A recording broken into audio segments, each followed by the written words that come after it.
रसिक श्रोते नमस्कार। आजच्या विचाराने विस्कटलेल्या, भ्रष्टाचाराने बरबटलेल्या आणि नीतिमत्ता हरवलेल्या या समाजामध्ये 21व्या शतकात पदार्पण करून या देशाचे भावी आधारस्तंभ समजल्या जाणाऱ्या या तरुण पिढीने देशाच्या विकासासाठी विचारपूर्वक पाऊल उचलण्यासाठीच जणू संयोजकांनी या व्यासपीठाला एक विषय दिलाय आणि तोच विषय घेऊन मी स्पर्धक जगन्नाथ आंबी आपल्या समोर विषय मांडतो आहे की तरुणांची, युवकांची वाढती व्यसनाधीनता आजची समस्या। पहा ना, मोगलांच्या खैबर खिंडीतील आक्रमणापासून आम्ही एक एक गोष्ट अगदी पद्धतशीरपणे गमावली। प्रथमतः इथली भूमी गमावली, मग संपत्ती गमावली, मग निसर्ग संपत्ती गमावली, पाठोपाठ संस्कार, स्वाभिमान आणि आत्मतेची सुद्धा म्हणजे अगदी धर्मशाळेसारख्या अवस्था झालेल्या माझ्या देशानं रामायण आणि महाभारतातील संस्कारशीलतेकडे दुर्लक्ष केलं आणि पाश्चिमात्यांचं अंधानुकरण करायला सुरुवात केली। अशा या माझ्या युवा पिढीला अगदी कळकळीचं आव्हान आहे की राष्ट्रशक्तीचे भान आणि इतिहासाची जाण ठेवून जर जीवन जगायचंच म्हटलं तर रामायण आणि महाभारतामध्ये सांगितलेली तत्व सुद्धा या युवकांना स्वतःचं जीवन फुलवण्यासाठी आणि राष्ट्र उभारणीसाठी निश्चितच प्रेरणा स्रोत ठरतील। युवक या शब्दाला इंग्रजीमध्ये युथ असं म्हणतात। वाय म्हणजे यंग, ओ म्हणजे ऑबिडियंट, यू म्हणजे युनिटी, टी म्हणजे ट्रुथफुल, एच म्हणजे हेल्दी, हे सगळे गुण ज्याच्यामध्ये असतात त्याला आम्ही युवक म्हणतो। या भूमीवर जन्म आलो, या भूमीची शपथ मला, मातृभूमीच्या कल्याणाविनं ना जगण्याचा ना मरण्याचा हक्क मला, असं जो म्हणतो त्याला आम्ही युवक म्हणतो। आणि याच युवकानं महात्मा गांधीजींचं रूप घेऊन जगाला अहिंसा, सत्य, प्रेमाची शिकवण दिली।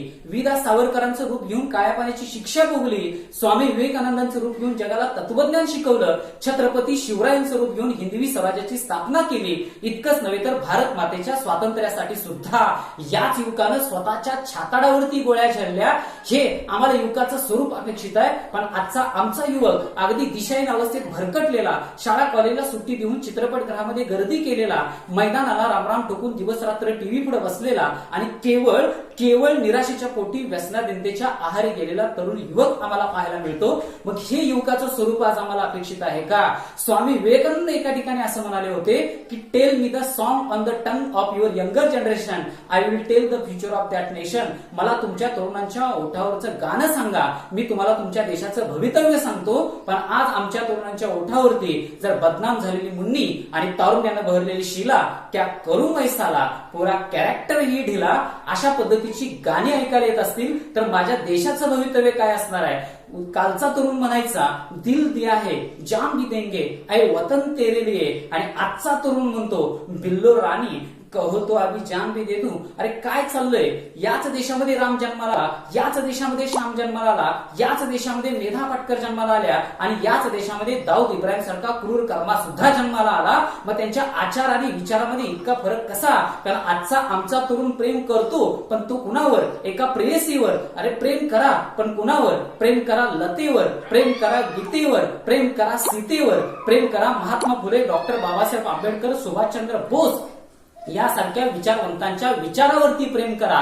तुम मुझे खून दो मैं तुम्हें आझादी दूंगा, असा नारा ज्या सुभाषचंद्र बोस यांनी दिला। ते सुभाषचंद्र बोस जेव्हा जर्मनीला गेले होते तिथं तेव्हा त्याने अडॉल्फ हिटलरची भेट घेतली आणि त्यांना सांगितलं की माझ्या देशामध्ये इंग्रजांनी धुमाकूळ घातलाय, त्यांना पळवून लावण्यासाठी एखादी युद्धनीती सांगा। तेव्हा अडॉल्फ हिटलर पुस्तक वाचत बसले होते। अडॉल्फ हिटलर यांनी एक वेळ पुस्तकात बघितलं, एक वेळ सुभाषचंद्र बोस यांच्या चेहऱ्याकडे बघितलं आणि सांगितलं की अरे वेड्या, तुझ्याच देशामध्ये 450 वर्षापूर्वी एक राज्यकर्ता होऊन गेला, त्याची एक जर युद्धनीती तू वापरलीस तर तुझ्या देशातल्या इंग्रजांची सळोखी पळ होईल आणि तो राज्यकर्ता म्हणजे माझे राजे छत्रपती शिवाजी महाराज।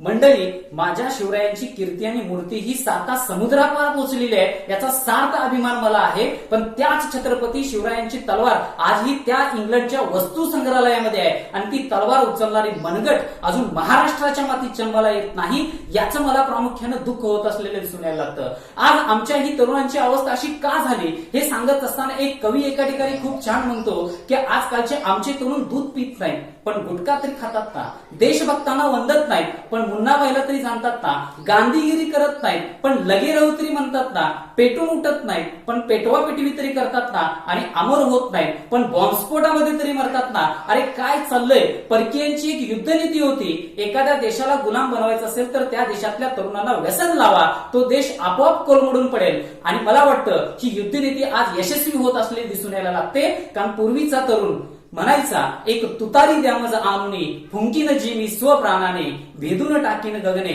दिव्य तिच्या त्या वलयाने. आणि आजचा माझा तरुण म्हणतो एक सिगरेट द्या मज आणुनी फुंकीन जी मी स्वप्राणाने भेदून टाकीन गगने दिव्य तिच्या त्या धूर वलयाने. ही नीती आज आम्हाला आमच्या देशामध्ये पाहायला मिळते आणि ही वस्तुस्थिती जोपर्यंत बदलणार नाही तोपर्यंत आम्हाला आवश्यक असणारा आमच्या स्वप्नातला भारत निर्माण करता येणार नाही. एक शेवटची कथा आपल्या समोर ठेवतो. एक साधू होते, त्या साधूंच्या हातून चूक झाली म्हणून राजाने त्याला एका खोलीमध्ये डांबून ठेवलं. डांबून ठेवत असताना 4 खोलीमध्ये 4 वस्तू ठेवल्या. त्यातल्या पहिल्या खोलीमध्ये मद्याची बाटली, दुसऱ्या कोपऱ्यामध्ये मांस, तिसऱ्या कोपऱ्यामध्ये एक सुंदर स्त्री आणि चौथ्या कोपऱ्यामध्ये एक तलवार ठेवली की ज्या 4ही वस्तू त्या साधूच्या दृष्टिकोनातून निरुपयोगी होत्या. पण 2-3 दिवसानंतर साधूचा संयम सुटला आणि पहिल्या कोपऱ्यातली मद्याची बाटली उचलली आणि त्यांनी प्राशन केली. मद्यप्राशन केल्यामुळे त्यांना कडकडून भूक लागली म्हणून त्यांनी दुसऱ्या कोपऱ्यातलं मांस सुद्धा खाल्लं. त्यांची मती फिरली. तिसऱ्या कोपऱ्यातल्या स्त्रीची ते छेड काढायला लागले आणि ती का ओरडते म्हणून चौथ्या कोपऱ्यातल्या तलवारीनं तिचा शिरछेद केला. मंडळी, एक साधू जर व्यसनाधीन च्या आहारी जाऊन या सगळ्या गोष्टी करत असेल तर आमच्या तुमच्या सारखे सामान्य नागरिक या देशाचं किती मोठं नुकसान करत आहेत याचा खऱ्या अर्थाने या विषयाच्या अनुषंगाने विचार करणं खूप गरजेचं आहे. मुळात या विषयाची दुसरी बाजू स्पष्ट करणं मला खूप गरजेचं वाटायला लागतं. माझ्या देशातल्या तरुणांना व्यसन असलं पाहिजे या संदर्भात माझी ठाम भूमिका आहे. पण संयोजकांनी जर आजची समस्या म्हणून हा विषय दिला असेल तर अशा पद्धतीची व्यसनाधीनतेची व्याख्या मलाही अपेक्षित नाही. कारण 18 तास ग्रंथालयामध्ये बसून वाचन करण्याचं व्यसन ज्या डॉक्टर बाबासाहेब आंबेडकरांना होतं त्यांनी भारताची राज्यघटना साकारली. ज्या छत्रपती शिवरायांना मोगलांचा जाच दूर करण्याचं व्यसन होतं त्या छत्रपती शिवरायांनी हिंदवी स्वराज्याची स्थापना केली आणि रस्त्यावरून जात असताना कणांचा शोध घेण्याचं व्यसन कणादृष्टीनं होतं म्हणून त्यांनी अणूंचा शोध लावला. मला वाटतं माझ्या देशातल्या तरुणांना अशा पद्धतीच्या व्यसनाची लागण व्हावी म्हणून या वैचारिक व्यासपीठावरून ह्या वक्तृत्व स्पर्धेच्या माध्यमातून संयोजकांनी एक चांगला प्रयत्न केला. त्याबद्दल मी त्यांना धन्यवाद देतो आणि जाता जाता मी एवढंच सांगतो हे असे आहे तरी पण हे असे असणार नाही. दिवस उद्याचा येत आहे, कुणीही घरी बसणार नाही. छान होईल दांभिकांची पंढरी उद्ध्वस्त होईल. यापुढे वाचाळ दिंडी एकही निघणार नाही. हे असे आहे तरी पण हे असे असणार नाही. जय हिंद, जय महाराष्ट्र.